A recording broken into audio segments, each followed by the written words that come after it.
mga kababayan, may pang-ulam na naman tayo. Galing tayo ng school. So dumaan na tayo magsubid-subid. Nakadali tayo ng isang lison at isang pakad. So hapon na po.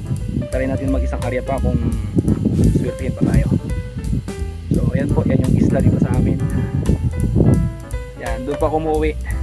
Yan, sa lugar po ngayon dyan. Yan, dyan pa ako umuwi. Yan po yung gawid dito sa Barangay Karuray.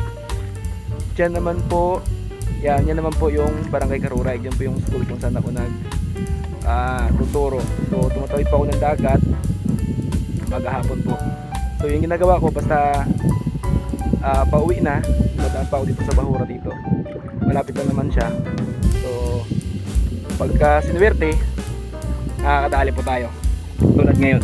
So yan po. Libre ng ulam. Ayan po mga kababayan. Yan. Dali po. So yun po. Salamat sa Panginoon, salamat sa Diyos na tayo po yung nakadali ng isda. So libre na po yung ating pangulam.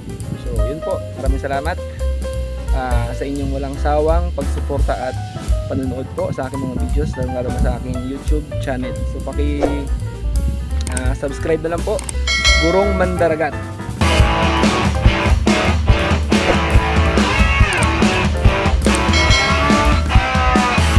Guro, kasi isa pa akong teacher na kung saan tumadaan po sa dagat. So sayang naman yung ating pauwi kung wala tayong hinihila na pain, subid. So pag sinuwerte, makakaulam po tayo. So yun po, maraming salamat sa inyo. Hanggang dito na lang po siguro yung aking video. Thank you very much po. Magandang hapon po ulit mga kababayan. Nag-try po tayo ulit ng isang